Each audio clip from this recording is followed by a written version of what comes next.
రెండో ప్రశ్న ఏంటంటే 15,000 goes for the capital, no? Amaravati capital, yes.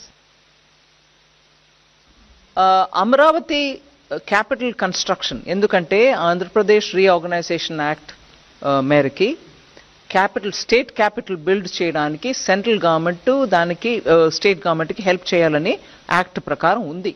So capital city Amaravati build up చేయడానికి మేము డెఫినెట్గా వాళ్ళకి అసిస్టెన్స్ ఇవ్వాలి. ఇప్పుడు నేను చెప్పిన 15,000 కోట్లు వరల్డ్ బ్యాంక్ అసిస్టెన్స్ తోటి మేము వాళ్ళకి తెప్పిస్తున్నాం.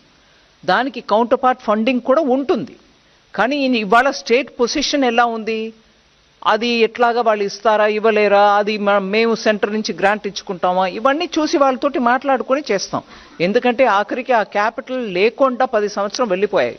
ఆంధ్రప్రదేశ్కు ఒక క్యాపిటల్ ఉండాలి. భారతదేశంలో ఒక రాజ్యం ఉందనంటే క్యాపిటల్ లేకుండా అది ఆంధ్ర. అది యాక్ట్ ప్రకారం ఈ పార్టీకి ఆ క్యాపిటల్ అక్కడ ఉండాల్సిందే. నేను ఎవరు చేస్తారు ఎవరు చేయలేదు అనే విషయానికి వెళ్ళలే. ఆ క్యాపిటల్ బిల్డ్ చేయడానికి కేంద్ర ప్రభుత్వం పూర్తిగా కట్టుబడి ఉంది. 211